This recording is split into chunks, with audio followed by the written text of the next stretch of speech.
Why would Canada, after years of planning to buy America's top fighter jet, suddenly consider Swedish alternatives? This question is now at the heart of a major debate in Ottawa and beyond. For decades, Canada's plan was clear: replace its aging CF-18 Hornets with 88 F-35A Lightning IIs from the US, reinforcing its deep defense ties with America and NORAD.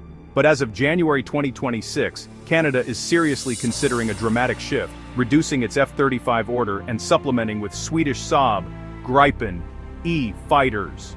This move challenges the long-standing assumption of American dominance in North American defense and signals a possible shift in Canada's strategic posture.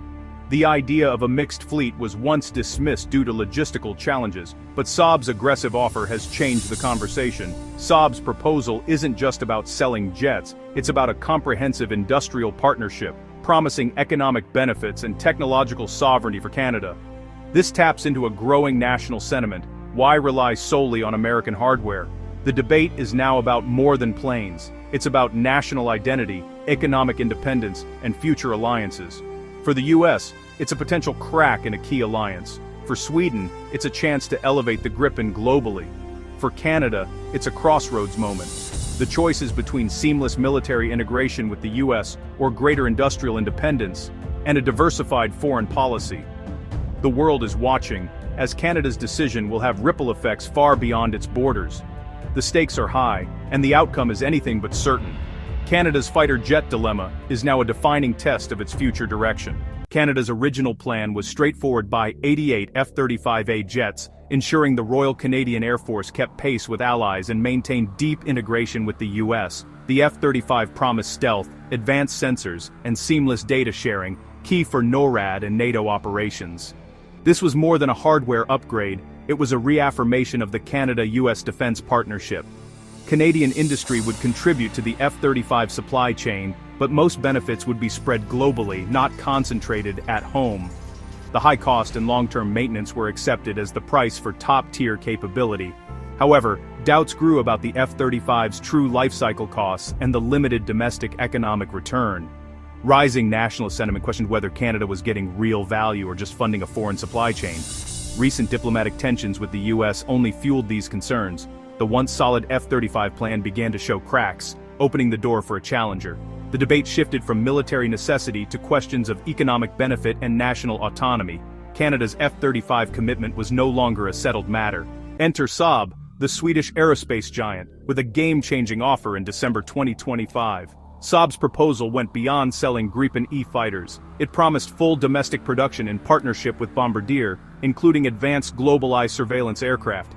This would create over 12,000 Canadian jobs, a stark contrast to the diffuse benefits of the F-35 program. Saab offered full technology transfer, giving Canada control over software, upgrades, and maintenance, true sovereignty over its fleet. The Gripen E, while not a stealth jet, is rugged, affordable, and designed for Canada's harsh environments. Saab's message: Canada can modernize its air force and revitalize its aerospace industry without sacrificing capability. The debate shifted from a simple jet comparison to a choice between US integration and Canadian industrial autonomy. Saab's aggressive bid forced Ottawa to confront what matters most: military alignment or sovereign control. The Swedish offer reframed the entire competition. Canada now faced a fundamental choice about its future. The US reacted swiftly to Canada's wavering, seeing the Gripen deal as a threat to North American security. US Ambassador Pete Hoekstra warned that abandoning the full F-35 order could force changes to the NORAD Pact, undermining seamless defense cooperation. The F-35's unique data-sharing capabilities are central to US arguments. The Gripen, they claim, would create vulnerabilities. Washington insists that only the F-35 ensures true integration, while a mixed fleet would require the US to compensate for Canadian shortfalls. Canadian analysts, however, see these warnings as political pressure to protect US interests.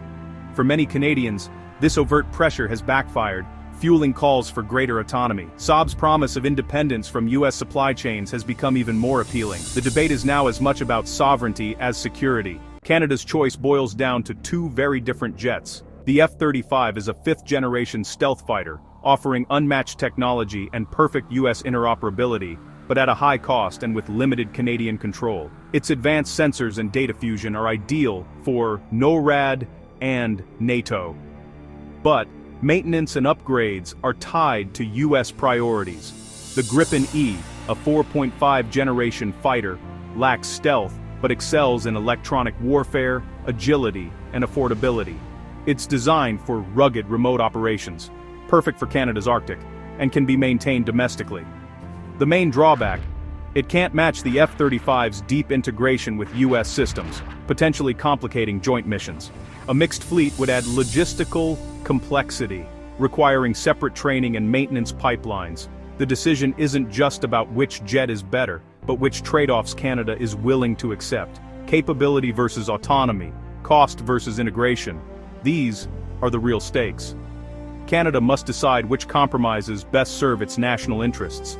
The fighter jet decision is about more than technology, it's about jobs, sovereignty, and strategy. Saab's offer would create nearly 13,000 Canadian jobs and revitalize the domestic aerospace sector, while the F-35's benefits are more diffuse. Full technology transfer means Canada could control, upgrade, and maintain its fleet independently, an appealing prospect for those wary of US influence.